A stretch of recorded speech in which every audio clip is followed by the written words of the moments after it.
You are very punctual to your time, I see. Very glad indeed. Delighted to have the pleasure of receiving you here at Longbourn. The Bennets of Longbourn, eh?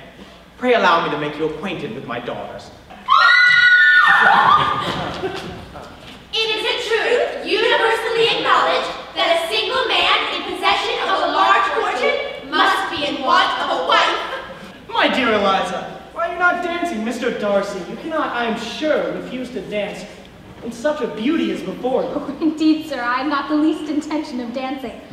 I entreat you not to suppose I moved this way in order to beg for a partner. Might I have the honor of your hand for the next, Miss Bennet?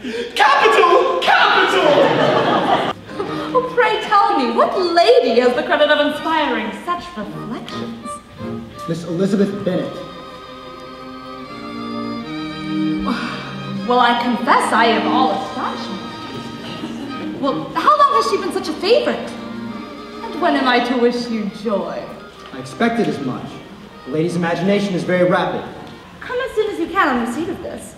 We shall dine with my brother, as well as other gentlemen and sundry officers. Yours ever, Caroline Bingley. With the officers? May Kitty and I go as well, Mama? We should like to meet sundry officers. She has an uncle who's an attorney in Meryton, and another lives somewhere near Cheapside. If they had uncles to fill all of Cheapside, it would not make their family one jot less agreeable. Miss Elizabeth, your sister improves, I hope? She is resting, but hopes not to be thought unsociable. Indeed not. I very much approve of your eldest. Jane. Jane. I find her both fetching and decorous. She should do quite nicely, and seniority must be served. Jane? Sir, as to my younger daughters, I cannot take it upon myself to say, but I know of no predispositions. As to my eldest, Jane. Jane. I feel it incumbent to say she is very likely to be soon engaged. His appearance was greatly in his favor. He had all the best parts of beauty, a fine countenance, a good figure, and a very pleasing address. How do you do? This is a very lucky chance indeed. At the officers' table, the Bennets are much spoken of, and all of approbation. Miss Catherine and Miss Lydia, are you not? Wrong way around. Quite topsy-turvy. I remember hearing you say, Mr. Darcy, that you hardly ever forgave, that your resentment once created was unappeasable. You are very cautious, I suppose, as to its being created. I am. And never allow yourself to be blinded by prejudice? May I ask to what these questions tend? Merely to the illustration of your character. I'm trying to make it out. And what is your success? I do not get on at all. I hear such different accounts of you as to puzzle me exceedingly. Lizzie, I insist you will hear. Fourth, as I am to inherit Longbourn estate after the death of your honored father, I wish to choose a wife from one of his daughters, so the loss to them might be as little as possible. Is it true Mr. Collins has made you an offer of marriage? It is. And this offer of marriage you have refused! I have, sir. An unhappy alternative is before you, Elizabeth.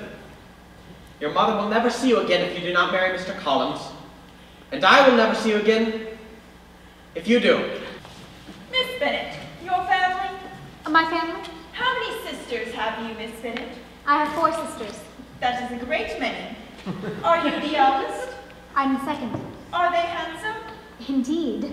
Do your sisters play and sing? Do you draw? No, not at all. What? None of you? That is very strange. Has your governess left you? We never had a governess. No governess? How is that possible? 5 daughters brought up at home without a governess? I've never heard of such a thing. I beg your pardon, but I do not see what right Mr. Darcy had to decide on the propriety of a friend's inclination. As I recall, there were some very strong objections to the lady's family. I believe one was a country attorney, and another with some sort of mercantile background, and perhaps an unsuitable mother. But this is all conjecture. Good day to you, Miss Bennet. Miss Bennet. Mr. Darcy. Would it be suitable if I inquired of your health?